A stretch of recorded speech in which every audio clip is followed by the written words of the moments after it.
az interjúnak különös apropói vannak. Engedjenek meg nekem egy nagyon személyes történetet. Az egész énektanulásom úgy kezdődött, hogy egy gimnáziumi társam elkapott a régi Posta utca sarkán, és azt mondta, hogy nem szabadulok, amíg meg nem látogatom vele az énektanárnőjét, mert hallotta, hogy én nekem azért énekesi ambícióim vannak, de nem tudom, hogy induljak el. És azt mondta, hogy bemutat nekem egy hölgyet, akkor még egy fiatal nőt, aki azt mondta, hogy elementáris, és hogy nem fogod elhinni, hogy micsoda felszabadító hatással lesz rád.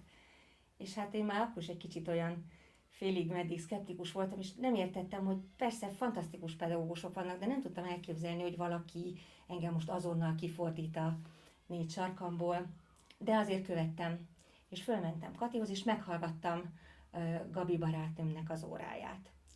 És olyan impulzus ért, ami se előtte, se utána soha. Azt éreztem, hogy van egy varázsló, aki egy fiatal, amorf viaszbabából egyszer csak egy élő, ragyogó, önmagánál sokkal szebb hangúbb valakit varázsol egy fél óra leforgás alatt, és úgy mentünk le a gyalog a 7. emeletről Katitól, mint aki be vannak rúgva.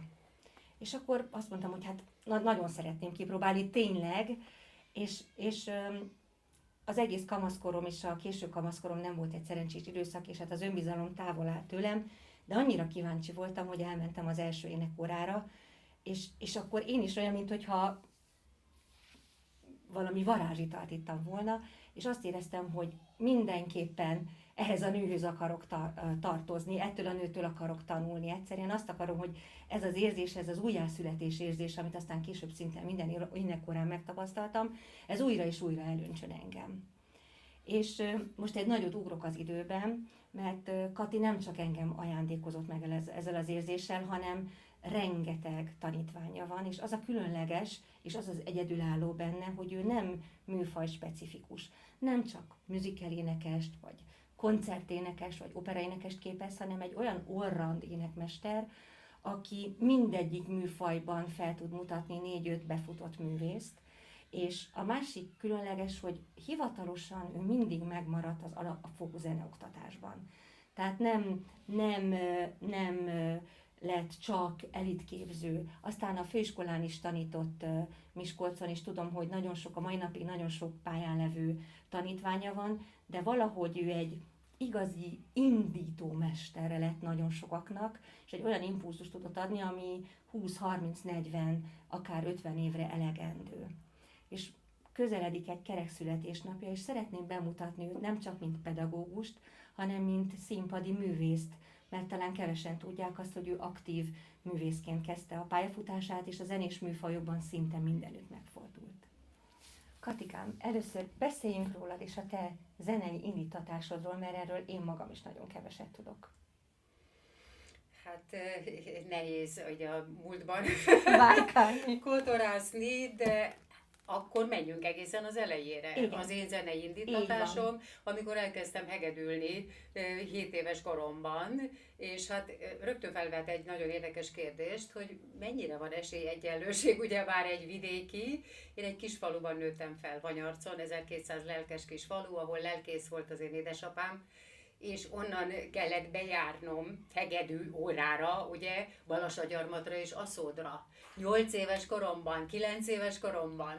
Tehát hol van ez, hogy egy vidéki gyerek, ugye? No, tehát ott kezdtem hegedülni, és azután fölkerültem gimnáziumba, ugye akkor Móricz Zsigmond gimnáziumnak hívták, de most ugye ez a Bármadas gimnázium, igen. Ugye oda jártam, zenei tagozatra, Csík Miklós volt ott a tanárom, és ott már ugye kamarazenekar, mert ott már hegedültünk, kamarazenekar, kamaraénekkar, ki mit tudok voltak akkor, tehát már ebben mind nagyon szerettem énekelni. Úgyhogy a népzenéhez szoros közöm volt egyértelműen. Énekeltél gyerekkorodban is? Na, és akkor utána, ugye érettségi után rögtön fölvettek engem az Állami Népi Együttes kórusába, ami nekem egy elképesztő gyönyörű időszakom volt, ugye 7 év, és azzal párhuzamosan már a konziba jártam énekszakra. Tehát rengeteg ilyen párhuzamosság volt az én életemben, azért nagyon sok minden belefért ebbe az időben, mert közben már csináltam, ugye? Tehát én visszamennék még, hogy egyáltalán a zenei érdeklődés A lelkész családban persze gondolom, hogy teljesen természetes volt, hogy az istentiszteleten énekeltetek, de hogy merült föl egyáltalán az, hogy Vanyarci kislány létedre hegedülni tanuljál? Hát először is ugye itt nagyon igazad van, tehát az ott kezdődik, hogy ülök anyukám mellett az orgonapadon, mert ő volt az orgonista. Ja. És akkor ugye hát ha leragadt valamelyik billentyű vagy mindent, de nekünk rengeteg dolgunk volt, mert ugye hát egy régi falusi orgona, hát ott azért mi a sertepert éltünk körülötte, és hát persze ez onnan ered. Aztán egyéb okokból mi Szarvason nevelkedtünk a nagyszüleinknél, és én ott kezdtem igazán hegedülni. Volt egy fertőzés az iskolában, és 2 évig mi Szarvason jártunk. A nagyapám ott volt evangélikus lelkész természetesen, de nekem a szépapám is evangélikus lelkész volt. Lelkész családból származom. Abszolút, felvidékről származunk, tehát Lőcses, Elmezbánya, és mindenki a felmenőim. Abszolút. Nekem is úgy, ez nagyon érdekes. És hogy mennyi minden jön össze a génjeinkbe, ugye ez egy nagyon érdekes dolog. Tehát ugye Kalavszky, Szenovic, Schulz, Bakai, tehát itt azért minden van ebben a kupacban. No, és akkor így én Szarvason kezdtem el igazán hegedülni. És a nagyszüleid ezt támogatták, vagy javasolták, vagy ez önmagadból jött? Érdekes volt, mert a 2 nővérem, ugye 3 vagyunk testvérek, ők zongorázni tanultak, és én pedig nem tudom. Ez csak azért is bennem volt azért sokszor. Én voltam a legkisebb, és akkor én azért is hegedülni tanultam. És sokszor, amikor tanítok, akkor gondolok erre, hogy talán jobb lett volna, ha zongorázni tanulok, mert hát azért zongorázni tudni kell a igen, könnyebb lenne, igen. Csak szakíts félbe, mert én aztán megfogom a fonal végét. Én ezt szeretném egy kicsit, mert olyan évvel előre szaladtunk, hogy mik voltak azok a pici motivációk. Hallottál valakit? Gondolom azt, hogy heti szinten ugye zsoltárokat énekeltél, az kialakít egy készséget, de miből jön az önkifejezés vágya, vagy az, hogy megnyilvánuljak egy darab eljátszásával? Erre lennék kíváncsi, hogy a szereplési vágy hogy támad fel benned? Hát ebben is a falu közösség a ludas, érted? Tehát ha valaha hallottál nógrádi lányokat énekelni, akkor ez benned nem kérdés, érted? Mert valami elképesztően az összes energiájukkal, szívükkel, sejtjeikkel, mindennel énekelnek és beszélnek. És ez a te fiatalkorodban ez napi szintű gyakorlat volt? Abszolút. Akkor. Hát az én anyukám konyhájába jöttek, ugye mindent elmesélni, hogy mi történt otthon, stb. És ha bementél a templomba, hát azt ne tudd meg, hogy ott milyen szinten volt nekik ez fontos, hogy éneklés. Tehát ez valahol ott szívódott belém. De mondom, a családomban mindenki zenélt. És nem volt a nagyszülők, vagy a szülők szintjén zenetanulás, csak ti lányok tanultatok? Nem tanult muzsikusok voltak. Anyukám, apukámtól tanulta meg, hogy az orgonán mit hogy, és aztán ő mindig gyakorolt Isten tisztelet előtt, hogy le tudja. És aztán ő kórust is vezetett, tehát ő mindent, azért a kottaolvasást, mindent, 3 gyerek mellett, ezt üzenem a mai ifjúságnak, megtanult az orgonálást, a kórusvezetést, és csinálta lelkiismeretesen. Szóval ez valahol von Haus aus, ez jött onnan, és az én cipszerőseimből, érted, hogy egyszerűen ez olyan érdekes, ugye én is cipszer vagyok, és én is egy kicsit jobban beleásom magamat ebbe a fajta, nem jó szó az, hogy dafke, vagy csak azért is, de ahogy mondod, hogy pici faluból származol, harmadik leányzóként, tulajdonképpen akkor volt egy nagyon erős felhajtó erő benned az, hogy kirepüljél és szádra kapjál, és megmutathassd, hogy te mire vagy képes? Abszolút így van. Ez nyilván hát az ember azt akkor nem fogalmazza meg. Csak azt érzi, hogy törekszik valahova. Hát hogyne. Még egy, hogy ugye ez olyan kicsi falu volt, hogy itt se orvos, se patika, tehát az én szüleim voltak a falunak a értelmiségi központja tulajdonképpen. Tehát, hogy nekünk, mint gyerekeknek képviselnünk kellett egy értékrendet. Én nem csinálhattam akármit. Ugyebár? Tehát ők példaképek voltak, és én nem tehetek nekem. Ezért is jöhettél föl tulajdonképpen Budapestre tanulni? Végül is egy olyan döntés volt, hogy a nővéreim ugye egyetemre jöttek, és akkor én gimnáziumba és jöttem, és együtt laktunk albérletben, hát és az egy elképesztő lökés volt megint itt, ugye, hogy bekerülni egy budapesti gimnáziumba, mégpedig egy elit gimnáziumba, tehát az volt, ugye, már akkor is, zeneoktatásba, ahol nekem meg kellett felelnem megint. Igen. De nem úgy megfelelni, mint ahogy sokszor találkozom most a gyerekekkel, hogy megnyomorított a lelkük, mert állandóan ez van, hogy kiadják és teljesítsek és megfelelni, hanem azért, mert én ebben nevelődtem. És nekem ez becsületbeli kérdés volt, hogy ezt meg kell oldani, meg kell csinálni, ahogy bírom. Mindegy, hogy sikerül, de csinálni kell. És ez, ha a tanításomat kérdezed, ugyanez volt, hogy meg kell próbálni, csinálni kell. Abból le kell vonni a következtetéseket, csak így lehet fejlődni. A gyakorlati része a dolognak rettenetesen fontos. Ez persze a tanárnak is kockázat, és ezt ki kell vinni idegileg, hogy elviszi a gyereket, és de már átcsaptam egy másik területet. Igen, vissza fogunk térni, ez egy rendkívül érdekes terület, de én arra lennék kíváncsi, hogy az éneklés, mint professzionális jövőkép, hogy mi történt, ugye bekerültél a gimnáziumba, zenét tanultál, hegedültél a zenekarban, ki volt az, aki azt mondta neked, hogy kiadott egy olyan impulzus, mint amit esetleg te adtál nekem, hogy egy pici érzületből azonnal az ember azt érzi, hogy megérzi azt a szagot, és nem bírja abba hagyni, csak azt kell, hogy kövesse. Érdekes. Azért érdekes a kérdés, mert ugye sokszor megküzdöm ezt a gyerekekkel is, tehát hogy az énekhang az ugye egy létező dolog. De mi az, amikor én tudatosan elkezdem használni az énekhangomat, a testemet, mint hangszert, ugye? Tehát a hangképzésnek, az egyéni hangképzésnek ez a lényege valahol. És ezt én is valahogy megéltem. Akkor voltak osztálytársaim a gimnáziumban, akik jártak magánénekorára. Stanci nénihez, ugye? Mint mondjuk.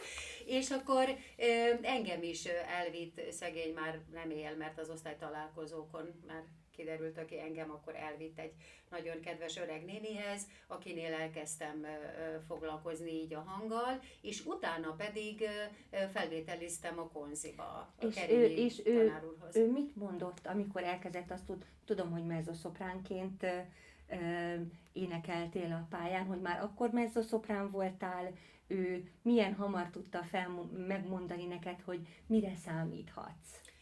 Hát azt gondolom, hogy abban az időben ez a dolog azért gyerekcipőben járt, érted? A prognosztizálás? Így van, mert manapság, mit tudom én, ha most kimondanék neveket, akkor vannak olyan énekes gégészek, ugyebár, akik megnézik, és azt mondja, hogy hoppá, hát a mutálás, ez ebből és mezzó, az lesz, és majd drámai lesz, ilyen a hangszalag, tudjuk, hogy kire gondolunk, de akkor nem mondok mindig neveket. Tehát vannak szakgégészek, tehát hogy valahogy együtt fejlődött szerintem ez, a tudományos rész is, a foniátria része, hogy meg tudják azt állapítani, hogy valakinek mi az irányultsága. Ő a drága kis lélek már nem volt fiatal, nagyon jól zongorázott, de szerintem nem igazán volt énektanár. Tehát akivel én mondjuk egy évesként dolgoztam, utána már a konziba kerültem, azt kimondom ezt a nevet a Kerényi tanár úrhoz, aki viszont nagyon is foglalkozott, tehát ő hát az egyetem pedagógiai munkát ő írta a mai napig. De azért annak voltak előzményei, tehát rengeteg minden volt már, ami megtalálható volt, és amit én később, mint ugye Mozartant kellett aztán tanítanom az egyetemen, ezeket én mind elolvastam, de ő akkor ugye az éneklés művészet és pedagógiája, tehát ezt a könyvet ő írta, ő tanította nekünk a Mozartant, és nagyon érdeklődött. Akkor, én ezt tőle tudom, hogy akkor mit tudott az orvostudomány erről, hogy a hangszalagok működése, vagy hát ez gyerekcipőben járt, ő bejárt a kórházakba és érdeklődött, és felvételkedett, hogy működik, milyen egy tenorhangszalag, milyen egy althangszalak, Igen. ugye? Tehát ezeket ő írta le akkor, és ábrákkal is ábrázolta. Igen, és Tehát kigyűjtötte a ez népszerű megtalálható. énekeseket. Tehát akkor oda kerültem, és azt hiszem attól kezdve ez úgy nagyjából nem mehetett más irányba, és ugyanakkor vettek föl engem érettségi után a Népi Együttes kórusába, ami egy hivatásos kórus volt, és hát beutaztuk a világot, Igen. tehát akkor, amikor ugye még útlevelünk sem volt. Tehát ha olyan országba mentünk, akkor elvették az egyik útlevelet, és igen, tehát ez egy más világ volt, de bejártam a világot akkor 18 és 25 között, ami hát így elképesztő. De akkor azt dolog jelenti, volt. hogy tulajdonképpen neked ez egy ilyen kvantumugrást hajtottál végre Abszolút. a kis faludból, ha azt mondod, hogy olyan helyekre juthattatok el a Népi Együttes által, ami egy civil embernek elérhetetlen. Hát gondold el, akkor főleg, tehát hogy mi bejártuk Mongólia, Korea, ez nyugatot, ugye Németország, Olaszország, mindent végigjártunk, érted? Ami hát akkor Hihetetlen nem volt. Tehát, hogy elképesztő hatások értek. És akkor az volt, ahogy közben végezted a konzit, Igen. és akkor tulajdonképpen utána milyen választási lehetőségek voltak, hogy mit gondoltál magadban, hogy koncert, színház, pedagógia, milyen kép élt benned a 20-as éveid elején? Ez úgy kezdődött, hogy először is én nagyon szeretek olvasni a mostani pillanatig is, és én magyar tanárnak készültem, igazság szerint. Tényleg. Tehát oda felvételiztem volna, beadtam Szegedre szépen, és közben meg, ugye hát ez ment folyamatosan, hogy utazások mi is lesz, mi lesz, és hát megrontott engem ez a világ, ugye? Tehát ez a csoda, ugye? Igen. Hogy hát ezt nem tudnak, hogy milyen, hogy a magyar népzenekincs, és a magyar öltözetkincs, és a magyar táncok, azok milyen csodálatosak, és milyen gazdagok. És tulajdonképpen ilyen táncjátékokkal, énekjátékokkal Hát jártátok? ez még ugye a Rábai Miklós ideje volt. Tehát ez az ecseri lakodalmas idején? Lakodalmas ideje, több ezerszer volt szerencsém. A világ minden részén, és ahogy mondod, tehát ha te sokszor emlegeted ezt az addikciót, tehát a mérgezést, ugye? Igen. Ez aztán egy Keményen. durvá mérgezés volt, tehát hogy megkaptam ezeket az impulzusokat. Tehát nem tudtál visszatérni már a normális vagy egy alacsonyabb szintű. Mondd csak el, varázslatnak. Én azt hiszem, hogy nagyon nehéz átadni azt, hogy mi történik fiziológiailag bennünk. Mert én mindig hangsúlyozom, hogy soha nem fogyasztottam semmi tiltott szert, és az alkoholt nem bírom, tehát 2 pohár bortól forog a világ, de azt el tudom képzelni, hogy olyan lehet, hogyha egy ilyen erős belső hormonális impulzus írja az embert, akkor utána nem tud visszatérni, nem tud úgy tenni, mintha ez nem történt volna meg. Hát ez így van. Tehát mondhatnám, hogy kísértések halmaza ért. Igen, minden szempontból egy olyan impulzusok érhettek és akkor téged. ezekre nekem mind valamiféle választ kellett adnom. Hát ezek ott voltak napi szinten, érted? Valami gyönyörűség. És ugye gondolom neked ugye a családi háttered miatt is nehéz volt, illetve az, hogy most ebből hova tovább? Hát a szüleim engem mindig nagyon támogattak. Igen, tehát, ők ezt támogatták. Maga az evangélikus vallása, ennyit mondhatok, a legbefogadóbb és a legtoleránsabb, ezt elfogultság nélkül mondhatom, ez tény. Egyetértek. Ez tény, tehát ők mindig támogattak, soha semmi tiltást nem kaptam, tehát otthon csak ez volt, érted, hogy keresd meg, hogy nem volt ilyen, hogy mit ugrabugrászol, édeslányom. Szó nem volt róla. Úgyhogy én minden támogatást megkaptam, amennyit ők bírtak anyagilag, hát ugye nem voltunk mi igazán támogatottak, mert az egyebek közé tartoztunk.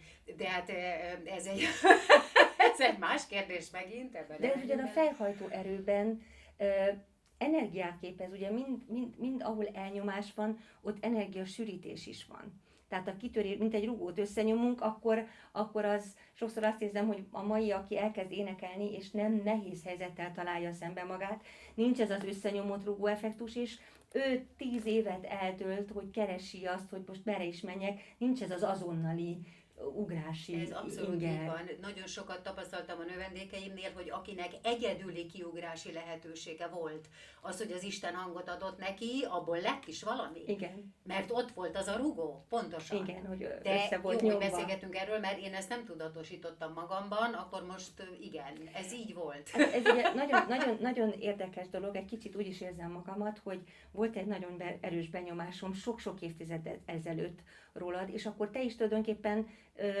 talán 5-10 éves pedagógusi gyakorlattal rendelkezhettél, és nagyon érdekes látni ezt most az egész pálya fényében, hogy amit akkor öntudatlanul is műveltél velünk magaddal, az végül is hova jutott el, és most meg lehet fejteni, hogy igen, ez az összerugott, nyomott rugó esete volt. Abszolút. És ezt köszönöm neked, mert mondom, én ezt magamtól nem jöttem volna rá, hogy ezt így kell megneveznem, de ez így van. Tehát ez volt a kiugrási lehetőségem, ezzel a rengeteg impulzussal, ami hát hát váratlanul ért, de azt gondolom most így visszagondolva, hogy nem adtam rossz válaszokat erre, és a nagy kísértéseket ki tudtam kerülni, és tudtam menni azért az úton, de hát az isteni gondviselés azért az működött. Így pünkösdtájékán. Az lenne a következő kérdésem, hogy nem ismerem annyira pontosan, de utána fogok keresni a népi együttes repertoárjának, de ott volt lehetőségetek szóló éneklésre, szóló feladatra, egy kicsit azt az individuális bizsergető érzést meg tudtad ott tapasztalni már? Hát azt mondtam, nem mondok neveket, de mégiscsak elmondanom. Tehát a mi vezetőkarnagyunk a Pászti Miklós volt, aki az állami énekkart a nemzeti énekkart tovább vitte. Egy elképesztő igényes zenész volt, és nem csak, hogy volt, hanem hát ő kereste. Tehát én nagyon sok szólót énekeltem, úgyhogy a kórusban már szólót énekeltem, külön műsorokat csináltunk. Például mentünk ki Párizsba, és csináltunk egy Liszt műsort, amiben én Liszt dalokat énekeltem.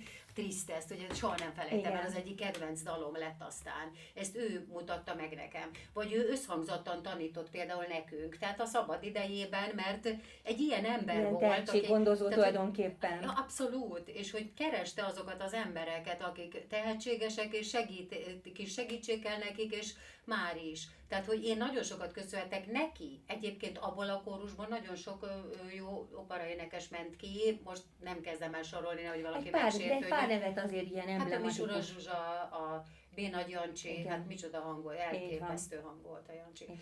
Róka Pista, tehát ők mind ott voltak. Igen. Ugye? Igen, tehát, hogy az volt a mondás, hogy a Honvéd Együttes és az Állami Népi Együttes nélkül tulajdonképpen a magyar operajátszás alapjait húznánk ki. Hát tehát annyi mindenki felfedeződött. Ott tulajdonképpen azt gondolom most így visszamenőleg, hogy egy sokkal simább átmenetet kapott a hang, a fizikum, mert azok a gyerekek, most látom külföldön, hogy versenyeket 21 éves korban megnyeretik, és belelökik a fiatalokat olyan szerepekbe, amiben beleroppannak hangilag, személyiségileg. Nektek ez egy ilyen puha átmenet volt, ezek szerint egy ilyen asszisztált átmenet, hogy 5-6 évig énekelhettetek többen is, kis kórusban, nagy kórusban, de szólókat is. Tulajdonképpen a fizikum és az idegrendszer megszokta ezt a terhelést. Ez így van, és hát koncertkórusként is működtünk. Tehát mi énekeltünk Haydn teremtést, vagy...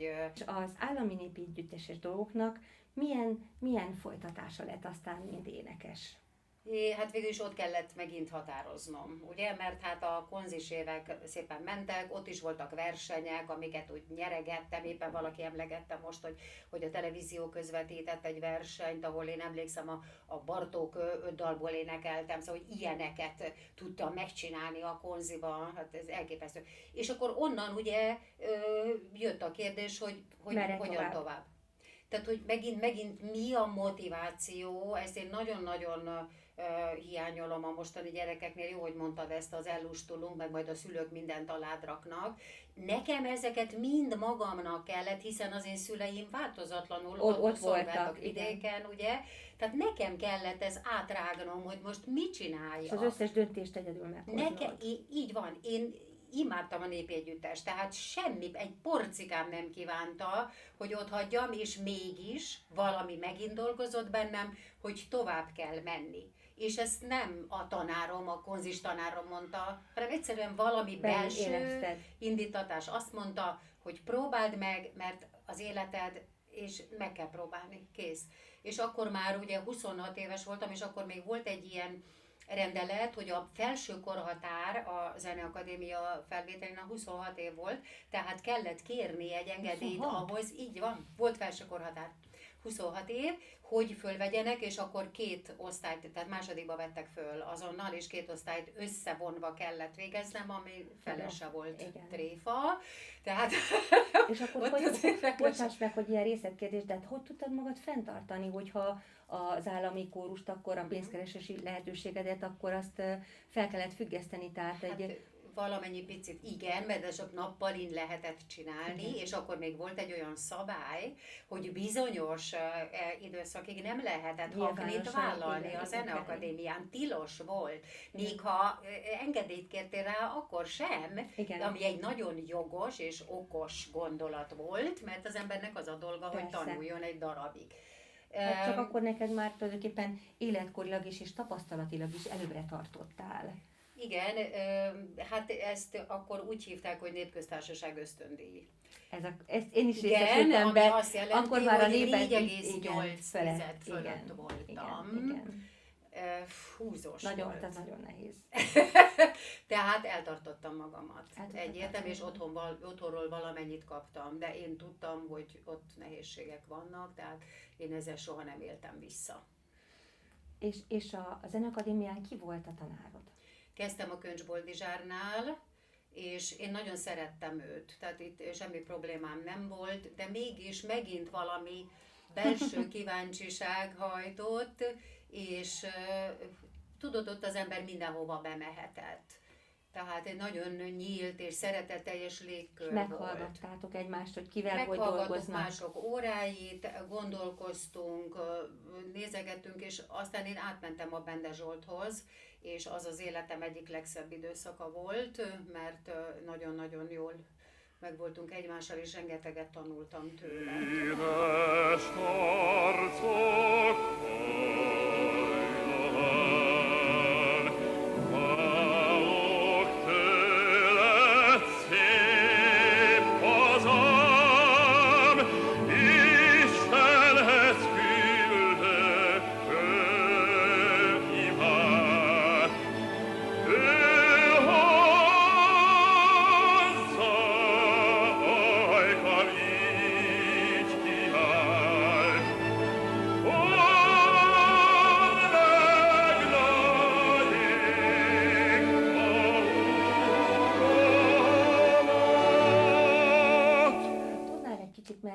azt hiszem, hogy ő az nagyon kevés, igazán emblematikus pedagógus egyike, azon kívül, hogy nagyon népszerű művész is volt, akiről egész életemben csak szuper pozitív jelzőket kaptam, hogy meg tudnád-e fogalmazni, hogy mi volt az ő pedagógiai titka, mert van egy ilyen érzésem, hogy mint előadó művész is az Ágai Karolától hallottam, aki őt tartotta a kedvenc partnerének, azt mondta, hogy úgy tudott idomulni, hogy közben mindig saját maga maradt, egyéniség maradt, de úgy tudott a másikhoz simulni, hogy semmiféle diszharmónia nem volt. Hogy a pedagógiai dolgaiban is éreztél egy ilyet, hogy annyira rá tud kapcsolódni a te alkatodra, adottságaidra, lehetőségeidre, hogy ez volt a csodálatos, vagy ő kívülről tudott úgy terelni, hogy aztán többre lettél képes, mint amit magadról gondoltál? Én azt gondolom, hogy az előző, tehát hogy ő teljesen partnerként kezelte, tehát hogy neki mindegy volt, ő fölül tudott ezen emelkedni, érted, hogy neki a Zeneakadémián bizonyítani kell a gyerekkel, hát ilyen nem volt. Tehát ő ezen fölül, tehát úgy kezelt, ugye, mint egy mellérendeltségi viszonylat volt. Tehát még a darabválasztásban is. Azt mondta, hogy hát akkor válasszon magának, majd megbeszéljük, mondott esetleg egy kört, hogy most igen, akkor ebből esetleg jó lenne, vagy abból jó lenne, és hát egy elképesztő úriember, tehát hogy nem tudom másképpen ezt kifejezni. Ez egy eposzi jelzővel kapcsolatban. Olyan svádája volt, hogy ez elképesztő, tudod? Tehát, hogy... Nyilván ebből egy tekintély is fakadt akkor, hogy egyszerűen... Igen, és ugyanakkor olyan szeretetet sugárzott. Tehát én soha nem éreztem azt, hogy ő nem figyel rám, amikor nekem órám volt. Vagy borzasztóan őszinte volt, amit én nagyon-nagyon vagy próbáltam vinni a saját területemen, hogy próbáljunk őszinték lenni.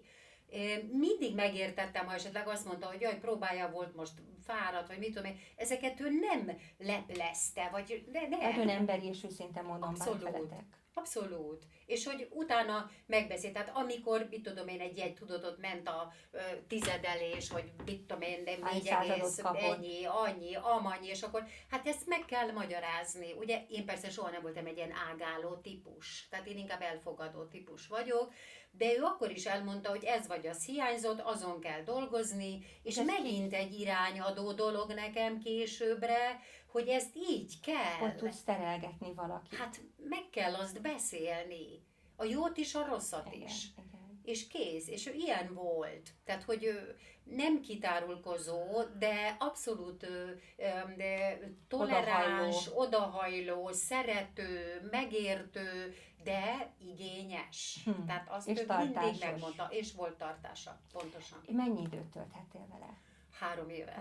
3 évet. És volt-e arról szó ez alatt, hogy milyen elindulási lehetőségeket gondol ő neked? Már ez akkor kiderült, ugye annak idején művésztanári diplomát kaptunk. Tehát igen. Aki nem ment opera szakra, én nem mentem, tehát művésztanári diplomát kaptunk.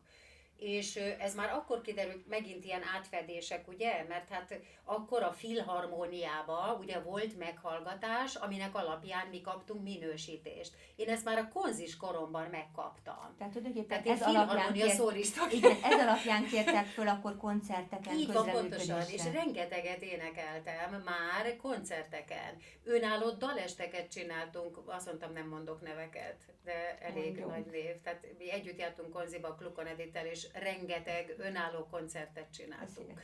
Vagy akadémista koromban az Eckhard Gáborral nagyon sokat, tehát ezeket úgy hívtuk, hogy szothaknik, tudod, mert mentünk szotüdülőkbe, 2 fillérért, kérdezted, hogy mivel tartottuk el magunkat. Igen. Tehát ez egy hatalmas gyakorlatot is, és hatalmas repertoár ismeretet is hozhatott aztán a konyhára. Úgyhogy, és hullócsillagnézést a Balatonparton a Gáborral, mert fantasztikus ember. A mai napig jön hozzánk néha a zeneiskolába, és hozza a műsor, egyszerűen nagyon-nagyon szeretem őt.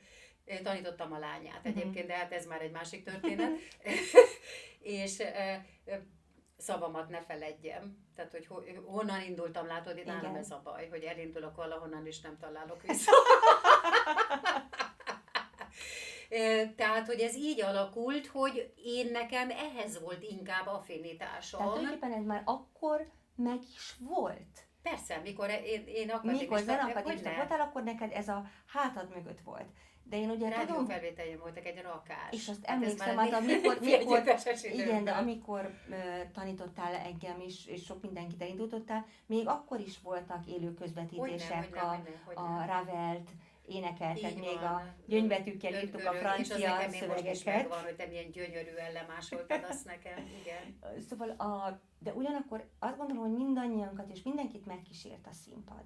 És én tudom, ugye, hogy a Győri Kisfaludy Színházban te, mint operaénekes színpadra léptél, hogy ez benne volt a pakliban, vagy Bende Zsoltnak köszönhető, hogy ez az irány is belekerült ebbe a sokszínű palettádba. Akkor folytatom, tehát ott tartottunk, hogy ugye rádiófelvételek, koncertek, zeneakadémia, és utána, miután megkaptam a diplomámat, 30 éves koromban kaptam meg a diplomámat, mert ugye hát azért mégiscsak telik az idő.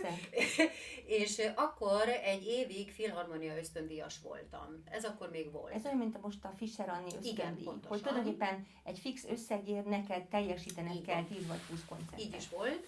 És akkor ezt egy évig csináltam, és utána, tehát közben úgy nézegetett az ember, meg hallgatta a kollégákat. Igazság szerint megint a kollégáim hívtak, hogy menjek el előénekelni Győrbe, és Pécset is voltam. Mind a két helyre kaptam szerződés ajánlatot, úgyhogy tényleg Pécsre is felvettek volna, aztán később én oda vendégként mentem kétszerre, ugye a Giannis Kiki Zita mamára és a Figaro házassága Márciájára, mert ugyanúgy ott voltak a kollégáim, és hívtak. Tehát igazság szerint volt egy nagyon jó rendezőm Győrben, akitől én rengeteget tanultam, volt a Bor József. Igen, és ő azt mondta rám, hogy én egy ilyen téglaember vagyok, tehát aki úgy beépül a falba, nem rossz értelemben, és egy nagyon malterember, és összetartja a közösséget. És nekem ez nagyon-nagyon jól esett, mert én tényleg ilyen vagyok. Tehát, hogy szerettem ezt, és azért a kollégáim, mivel szerettek engem, tehát azért nem mindegy, hogy kikkel játszol együtt. Kívántak maguk mellé. Így van, pontosan, így mentem felvételizni, és akkor ugye, hát tudod, a Győri Színház az ugye a táncosoknak épült. Igen. Tehát ott az akusztika nem jó, és hát ezzel bizony nagyon megküzdöttünk valamennyien, de alakult egy operatagozat.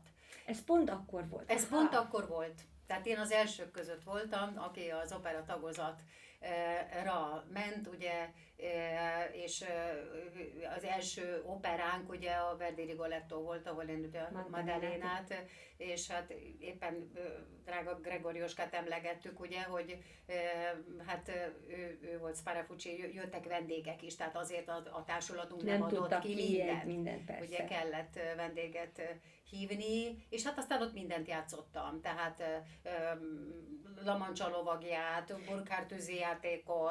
Tehát operettet, Denevér Orlovszkit nagyon szerettem, nagyon. És akkor ennek az időszaknak volt a csúcspontja tulajdonképpen a Bánkbán. Hát a Bánkbán, de ezt be kell lássam, hogy a Gertrudis nem kifogott rajtam, ha most itt erről beszélünk, mert valahogy azért mégis a színházban is az volt nekem a jó, ami az én lelki alkatomhoz való volt, bármennyire is azt mondjuk, hogy ugye hát a színháznak azért mást is kéne tudni, vagy nem tudom, hogy alakulok át, vagy és stb. Nem tudom, a Gertrud nekem nagyon kemény volt és hideg, és ezért én ezzel nem mértam megbirkózni, mert nekem mindig kellett az, hogy tudjak azonosulni. Igen. Tehát akkor érezted ezt a lelki határaidat. A lelki határaimat, pontosan jól fogalmaztál megint, a lelki határaimat, amit tudjuk, hogy a hangban manifestálódik, nincs mese. Nem lehet megerőszakolni. Tehát én ezt elrikoltoztam úgy, ahogy... Egyébként tényleg rikoltások azok a gékot, tehát indulati rikoltások, érted, tehát nincs mese. És hát én alapvetően sem vagyok egy rikoltozó, úgyhogy igazán a hozzám közel álló szerepek, az a Hári Örzséje, ugye a Luizát is játszottam, tehát ezek a szelíd, vagy a clown szerepek, igen, tehát a bohóc szerepek, a karakterszerepek, a szerelmes szakácsnők, és a nem Fidalmák és Marcellinák. Pontosan, vagy ezek, érted? Hát ugye az a csodálatos, most már a tapasztalatomban azt látom, hogy nagyon sokan kudarcként élik meg ezt a szerepkört. És az tud igazán kiteljesedni, akinek úgy passzol, mint a Kesztyű, aki egy kicsit ilyen Giulietta Mazzina alkat egy Fellini filmből is. Most, hogy újra néztem a fényképeidet, azonnal ez jutott eszembe, hogy hát egy olasz neorealista színésznő, vagy a fényképeken nem véletlenül válogattam azokat a képeket. Igen, tehát az a La Mancha lovagja, ugye? Igen. És amit kiröhögök teljes pofával ott a végén, mert egyszerűen tehát ezek nekem nagyon-nagyon jól álltak, tudod? Vagy például a Cigánybáró Mirabella, tehát nagyon-nagyon szerettem, mert ez a minden lépbe kanál. És egy saját világot építhettél föl. Abszolút. És hogy érezted magadat tulajdonképpen a operaénekesi létnek nem a színpadi oldalán, hanem minden, ami ezzel járt? Megint nagyon jó kérdés, vigyázni kell veled. Igen. Nagyon összetett dolog ez. Tehát azzal együtt, hogy én egy közösségi ember voltam, sok minden nehézség volt, hogy ugye hát egy előadást megcsinálsz, aztán nagyon jól tudod, utána ugye vagy egy felfokozott testi, lelki, szellemi állapotban, hogy vezeted ezt le? Ugye? Mert hát Ez a legjobb szó, pontosan. úgy, hogy másnap reggel 10-kor mondjuk próbád van. Igen. Hoppá. És akkor erre egy vidéki színházban egyedül ott van a büdös, füstös büfé vagy klub, ahol ugye hát félrészeg emberek egymás nyakába dőlve, bocsánat, elmondják, hogy ők miért maradtak félbe, vagy nem tudom én. De teljesen át, hogyha már legyünk őszinték. Bocsánat. Igen. No, tehát, hogy ez nekem valahogy nem tetszett, ugyanakkor ott volt a Cucor utcában, ugye a színészház, én ott laktam, és hát akkor bevezettem ezeket a nagy főzéseket. Tehát volt egy ilyen 5 literes fazekam, és akkor abba főztem, mit tudom, egy székelykáposztát, vagy akár micsodát, hogy nagyon szerettem főzni egy időben, és akkor esetleg összejöttünk olyan emberekkel, akik hát mondjuk kimentek, hogyha a társaság nagy része nem bírt a nikotint, vagy mit tudom én. Tehát lehetett azért próbáltál építeni egy alternatív megoldást. Igen, de tehát, hogy tudod azért, főleg egy vidéki társulatban nagyon sok mindenki van ott, idősebbek is, akiktől rengeteget lehet tanulni, bocsánat. Tehát eszembe jutott például a Carnero gróf, ugye, aki nekem a férjem a cigányárba, és akkor mindig azt mondta Laci bácsi, hogy Katikám, egyszerű, embertelen módszerek. Most megtanulunk meghajolni. Hát és ugye ezt mennyire nem tudjuk, hogy mennyire hozzátartozik. Mennyire nem, mert most figyeljen, ezt a másodpercet kivárjuk. És csak és most megyünk ki. Igen. És ezt nagyon-nagyon tudta. Tehát elképesztő, hogy mit lehetett a színészektől tanulni. És hány évet töltöttél így ezzel az ott léttel, amikor szorosan véve ott voltál? Mert akkor megint egy áttűnés jön, mert ezek mind ilyen áttűnések, ugye? De tulajdonképpen akkor mindig az ilyen puha váltások embere voltál. Mert ugye már ott elkezdtem tanítani, és a mai napig nem értem, hogy a kollégáim miért bíztak meg bennem. A kollégáimat tanítottam. Ez tulajdonképpen teljesen rendhagyó. Nem értem ezt a mai napig sem, érted? Mert hogy oda jöttek, igen. És ez egy teljesen természetes dolog volt. Éppen a napokban jött, ugye véletlenek nincsenek, te is tudod, bejött az egyik kollégám, akivel párhuzamosan játszottam a Dennevérben az Orlovszkit, és ő egy énekes színész volt egyébként. És beszaladt hozzám, mert a kislánya ide jár most zongoraszakra, és tudta, hogy itt tanítok. És őt is tanítottam, tehát hogy tanácsokat kértek akkor tőlem, amikor én még a saját kiillódásomban voltam, és vagy lehet, hogy látták. De mi lehet ennek a titka? Bocsásson meg mindenki, és elnézést, tehát azért tehát a színpad énekesnél önzőbb lény nincsen. Tehát ott tényleg mindenki arra megy, az egy húsvérharc, hogy jobb legyek, jobban tudjak érvényesülni. Hogyha megkérem a STIM kollégámat, vagy a faktársamat, hogy te mit gondolsz, akkor valami nagyon különlegeset kell arról, akihez odafordulok, nagyon különlegeset kell gondolni. Hogy mi lehetett benned, tovább vitted ezt az odafordulást, ezt a bendei odafordulást valószínűleg? Hát akkor kezdjük a családomnál megint, mert ugye nálunk az elsődleges jelszó az volt, hogy segíteni. Igen. Hogy odafordulni, hogy odafigyelni, hogy megoldani. És a mostani koromban azt mondom, hogy én egy segítő ember voltam mindig. Nekem ez adatott. Tehát nem az, hogy én önmagammal foglalkozzak, hanem hogy másokkal foglalkozzak. És akkor megfogom annak a lényegét, hogy mitől lettem én pedagógus. Nem azért, mert ki kellett fizetnem a villanyszámlát. Nem. Hanem belső indítatásból, egy lelki alkatból lettem, a segítőből lettem pedagógus. Ez egy hivatás. Kérem szépen. És ez tulajdonképpen egy karma, vagy, mert ugye nagyon nehéz fölismerni, és főleg aki színpadon egy kicsit bedrogozódik, azért abban nagyon erősen kapaszkodna abba a deszkába, de hogy te már a deszkán léve felismerted, vagy felismerték körülötten, hogy te egy más típus vagy, nem a kiszorító típus, hanem az adó típus. Ez borzasztó ritka. Nyilván felismerték. Klárikám, minden ember szeretetre vágyik. Odafigyelésre, toleranciára, megértésre. Mindegy, hogy milyen állarcokat veszünk fel útközben. Igen. erre vágyunk. Mindannyian. És nagyon-nagyon szeretnénk felismerni azt, hogy hol kapunk ilyet. Ezek szerint egy pár ember ezt felismerte. Már ennyire korán. Már ilyen korán. És én ennek örülök, hogy valami ilyesmit tudtam. Én ezt akkor nem tudtam, hát fogalmam nem volt róla, érted?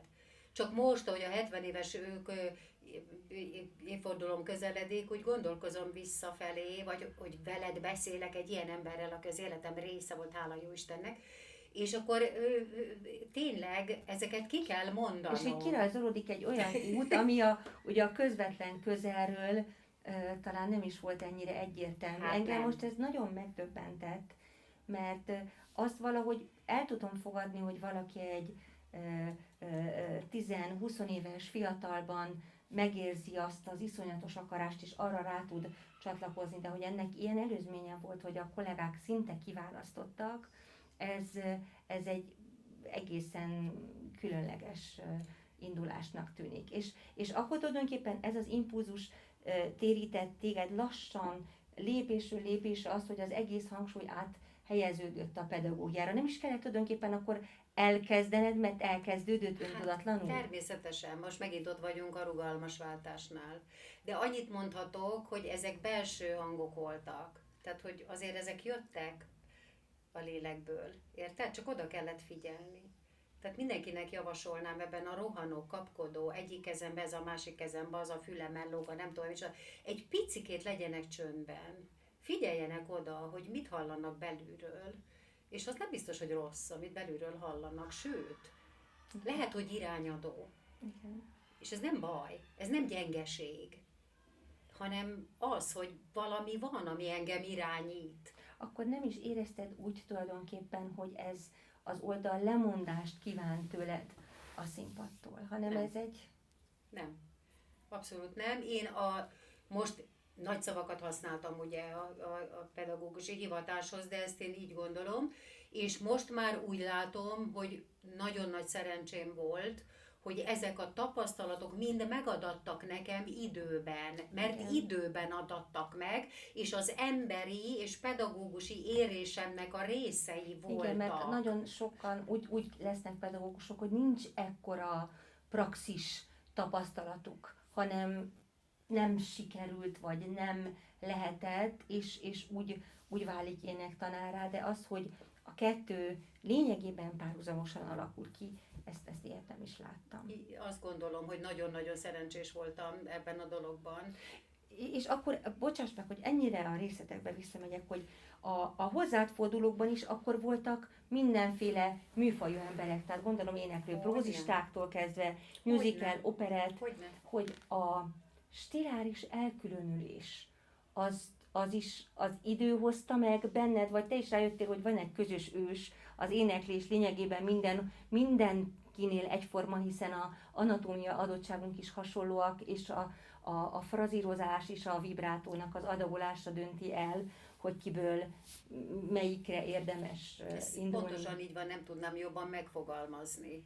És hogy tényleg színészekkel is dolgoztam, Győrben is, és hogy nekik ez komoly probléma volt, ugye, hogy hogyan megyünk túl, ugye, azon, igen, ami hát a beszédnek a natúr kerete tulajdonképpen. A beszédnek a natúr kerete, ugye, és úgy, hogy ne váltsunk, hogy ne legyen mahináció, természetes maradjon, hogy a szöveg legyen a fontos, mint hogy a szöveg nagyon fontos, igen, és egy tudatos képzés nem azt hozza, hogy én eltorzítom a szöveget, vagy eltorzítom a hangot, persze, csak éppen hozzáadok valamit. Tehát egyértelműen jól fogalmaztál, hogy annak a stílusnak, annak a műfajnak megfelelő használat, de az emberi testlélek szellem egysége, ugye az egy hangszer, persze, ami rengeteg mindenre képes, alkalmas, ugye?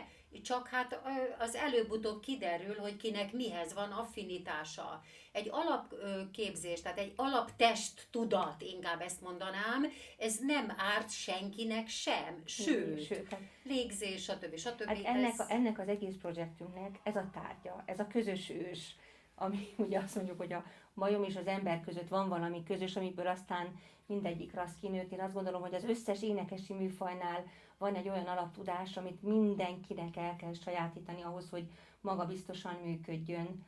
De tulajdonképpen ennek van a legkevesebb irodalma. És anyaga, hogy mi az a minimum, amit egy éneklő színész is, vagy egy musical énekes is kell, hogy klasszikus repertoárból tudjon. Igen, ez megint egy kérdéskör, tehát hogy milyen kapcsolatok vannak például az oktatási intézmények között. Bocsánat, hogy ez ilyen... Hát igen, mert ugye neked aztán később ez lett a... Ugye, mert hát kellene, hogy kapcsolatok legyenek. Hát ugye mindenhol vannak hangképző tanárok. És ugye, nincsen egy egységes rendszer tulajdonképpen. Holott erre voltak törekvések, én ezt tudom. Ezzel kapcsolódna a következő nagy kérdésem, és azt hiszem, hogy ez itt is van, ami publikus és nem publikus, hogy semmiképpen nem gondolom azt, hogy az énektanári hierarchia egy kicsivel is könnyebb lenne, mint az operaénekesi vagy a színpadi énekesi hierarchia. És az a kérdésem, hogy amikor ez a puhaváltás átment, és te a színpadot lényegében a tanításnak szentelted, hogy milyen volt a szembesülés ezekkel a viszonyrendszerekkel, mert azt gyanítom, hogy sok pici ütközés lehetett, senki nem örül, hogyha belekerül valaki a rendszerbe, aki nagyon hamar nagyon népszerű lesz, hogy találtad meg a saját kereteidet ebben? Megint csak ennyit tudok mondani, hogy amit örököltem, tehát hogy abból a helyzetből a legjobbat kell kihozni. Ahhoz rengeteg diplomáciai érzék kell, és önmagam nevelése az egy nagyon fontos dolog. Hát mert nem lenne kezdje, gondolom, hogy olyan kapcsolatokkal, amikkel azonnal egy olyan zsíros állást kaphattál volna, hogy... De nem is akartam, hogy így fogalmazzak, aztán csőstül jött minden. Tehát volt olyan évem, hogy 5 helyen tanítottam, és különféle szinteken. Igen. Tehát zeneiskola, konzi, zeneakadémia, karvezetés szak, Miskolci Egyetem, énekszak, tehát aztán csőstül jöttek. Tehát, hogy megint azt követtem, hogy először fel kell mutatni egy minőséget. A belső alulról építkezést. És aztán szépen lenyeltek. Van, aki kiköpött, de lenyeltek, mert nem volt más választásuk. Értem. Érted? Pontosan tudod, értem. Ezek, tehát mi közöttünk azért van hasonlóság. Igen, és hogy minden szempontból meg tudtad tartani az önazonosságodat, nem kellett Pontosan. ezért beáldozni semmi Nem. olyasmit. Van az emberben egy belső tartás. Van egy belső mag, amit nem szabad hagyni szívem. Bocsánat a szívemért. Nem nyugodtan állsz, és megtisztelsz vele. Tehát az ott van. Az egy kristálygömb, az ott van, és ezt nem szabad hagyni. Bocsáss meg, értek kísértések ebből a szempontból? Igen, az embert mindig érik kísértések, az ördög működik, vagy működik. Igen, tehát vannak kísértések, hogy ne. Hogy az ember ezeket a belső határait esetleg... Más dolog, ugye, hogy az ember mit mond. Tehát, hogy tartom magam megint, amit az előbb mondtam, egyfajta értékrendhez, vagy azt mondom, hogy ez a könnyebb, ez a jobb, ide vigyorgok, oda vigyorgok, ezzel vagyok jobban, azzal, ez nálam soha nem működött. Olyannyira nem, hogy egyszerűen, tehát a növendékeim mindig nevettek rajtam, hogy mondjuk mindenhova elvittem őket koncertekre, versenyekre, mert ez megmérettetés, az kell. Ezt a tanárnak végig kell szenvedni, mindegy, hogy utána epekővel lesz, de hát ez tanárbetegség. Hát még engem is kísért. És akkor ezt egyszerűen ki kell bírni, mert ez a szabály. De nem hívtam fel nem tudom én kicsodát, hogy ott volt az én növendékem, és hallotta, de vagy én nem tudom micsoda. Én ilyen módszerekhez nem folyam, sőt mondom, nevettek rajtam a növendékeim, mert még el is tűntem ilyenkor, és csak a padok közül lestem őket, hogy mit csinálnak, mert még azzal sem akartam őket zavarni. Érted, hogy én ott túlontúl jelen vagyok. De ez lehet, hogy baj, nem tudom. Tehát... De és úgy utólag, hogyha végignézel ezen a soron, tulajdonképpen, ahogy fölépültek a munkáid, munkahelyeid, akkor azt tudod mondani, hogy ez így teljes és kerek egész lett végül is. Azt gondolom, igen. Mindig vicceltem ezzel, hogy én a Járdányi Pál zeneiskolából fogok nyugdíjba menni, de megvártam, még 150 éves lett, mármint nem én, hanem a Járdányi Pál zeneiskola. mert ez a békeszigete. Tehát itt mindent meg tudtam csinálni. Ha gyerekek idejöttek hozzám, akik tehetségesek voltak, és megfelelő előképzettséggel rendelkeztek, mert azért az kell, megfelelő hanganyaggal, ők a pályára kerültek, és most is a pályán vannak, köszönjük szépen, nagyon jól vannak. Nagyon sok. Tehát olyan alapozást kaptak, remélem, és ezt tudom is, hát ennyi, engedtessék meg nekem, ők megállják a helyüket, emberileg, művészileg, hangilag, egyaránt. Tehát én ettől boldog vagyok, mert értelmesen telt az életem, érted? És hát remélem, még nem fejeztem be, most azért határoztam el azt, hogy nyugdíjba megyek, mert ehhez erő kell, nem kevés. Úgyhohogy nem akkor akarok nyugdíjba menni, amikor belenézek a tükörbe, és már nem ismerem meg saját magamat, vagy amikor már azt mondjátok, hogy már menjen a fenébe, meg meddig húzza még, hanem akkor in floribus, tehát hogy úgy maradjál meg. Pontosan, be kell fejezni, mint hogy ezt a legnagyobb énekesek például meg tudták csinálni, nem? Vagy azt mondtam, hogy én idáig énekelek, ettől kezdve egy hangot se, mert idáig tudom vállalni a minőséget. Igen. Kész, passz. Be van fejezve. Ehhez kapcsolódik a következő kérdésem, az pedig ennek a érzelmi áldozati oldaláról. Mert azt én is sejtettem, amikor én voltam növendék, és nem mindig volt könnyű engem elviselni, de ugyanakkor, mint gyakorló tanár, én is látom, és engem is érnek olyan impulzusok, hogy hirtelen nem tudom, hogy mit is kellene tennem, hogy a másiknak jobb legyen, hogy ritkán beszélünk arról, hogy ennek a szolgálatnak van egy befelé ható, sokszor fájdalmas része is, és hogy az lenne a kérdésem, hogy ezt hogy tudtad kezelni, hogy tudtad ilyen sokáig úgy kezelni, hogy mint pedagógus soha nem éreztem rajtad se neheztelést, se keserűséget, pedig gondolom, hogy a hálátlan tanítványokkal is ki lehetne tapétázni a falat, nem csak a hálásokkal, hogy az ember ezt érzelmileg, hogy tudtad ezt így feldolgozni? Ez is egy új termék, ez a dolgozzuk fel, vagy feldolgozom. Én azt gondolom, hogy a hivatásomat élem és teljesítem, és fel sem merül akkor ennek a... Meg kell azt tanulni. Én ezt tudom minden kollégának javasolni, aki tanításra adja a fejét. Meg kell azt tanulni, hogy milyen az emberi természet. És meg kell tanulni elengedni dolgokat, akkor használunk saját magunknak is. Én nem mondom azt, hogy én nem rágom magam, de rágom magam egy napig, és akkor azt mondom, hogy ilyen az emberi természet. Ne várjunk mást, vagy ne várjunk többet, vagy ne fantáziáljunk olyasmikről, ami nem lehetséges. Ismerjük az próbáljuk megismerni az emberi természetet, sajátunkat is, de úgy azért itt vannak általánosságok az emberi reakcióban, és ezt nem szabad annyira felvenni, tehát át kell engedni magadon, de nem szabad mindent kiszűrni, mint a skótok, ugye, mert az... Tulajdonképpen meg tudod mondani, hogy a növendéknek esetleg magával van baja, a helyzetével van baja, és nem, ami feléd jön, az nem is neked szól. Így van, pontosan.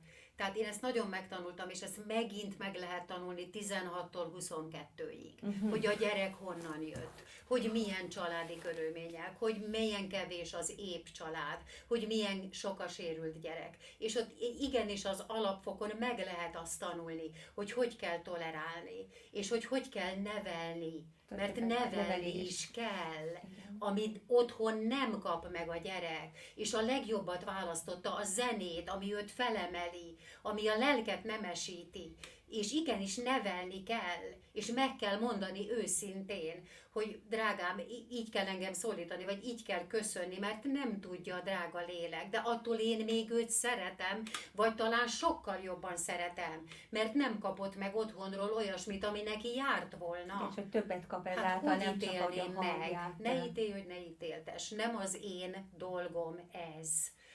Az én dolgom a segítés, és igyekszem ezt a tudásom szerint legjobban teljesíteni, és elfogadni az embert. Mert ez ott van, és nem változott Epiktétosz óta, ha már A sztoikusokra egy kicsit hivatkozom, egy kis sztoit nem árt, egy kis Marcus Aurelius ehhez a dologhoz, hogy úgy tudjak szemlélni valamit, hogy kicsit kívül vagyok. Igen, azt tudnám neked mondani, és abban nagyon elmélyített most ez a beszélgetés, és ezt őszintén szólva, mivel én magam nem értem erre a fokra még el, hogy azt látom a tanítványaidhoz, magához a tanításhoz, mint hivatáshoz hozzáállásodat, hogy meg tudod azt valósítani, hogy ez elsősorban nem rólad szól. És azt gondolom, hogy ha ez egy újabb olyan dolog, amiben rendkívüli vagy, mert ez egy olyan, ehhez egy akkora emberi belső tőke kell, ami nagyon kevesek sajátja, és ha valami példamutató tud lenni a csodálatos tanítványi listát mellett, akkor azt hiszem, hogy ez az, és én biztos, hogy ezt fogom erről a beszélgetésről most magammal vinni, hogy ez az a alkotóművészet, ami nem rólunk szól. Nem akartam sohasem önmagamat előre tolni. Egy pedagógus csak a gyereken keresztül képes sikeres lenni, de ahhoz ő neki a gyerekben fel kell szabadítani, rá kell ébreszteni a tehetségére, arra, hogy neki mi a dolga a tehetségével, és akkor az majd fog működni. Ő maga a saját életét éli. Én segítek neki abban, hogy ő erre rájöjjön, és hogy ezzel mennyi munka van, és ezzel mennyi felelősség van. És utána azt is meg kell tanulnom pedagógusként, hogy elengedjem. Ez egy nagyon nagy lecke. Sokan nem tudják elengedni a növendéküket. El kell engedni akkor, amikor már felruháztuk, amikor már ott van a kis zsákjában mindenféle, amivel ő boldogulni tud. Ha ezt nem adtuk oda, akkor ez a mi felelősségünk, azt oda kell adni. Igen, van, aki maga mellett akarja tartani, és sose de nem lehet birtokolni. Oda. El kell engedni, és hagyni kell, hogy ő kibontakozzon, és a saját életét élje.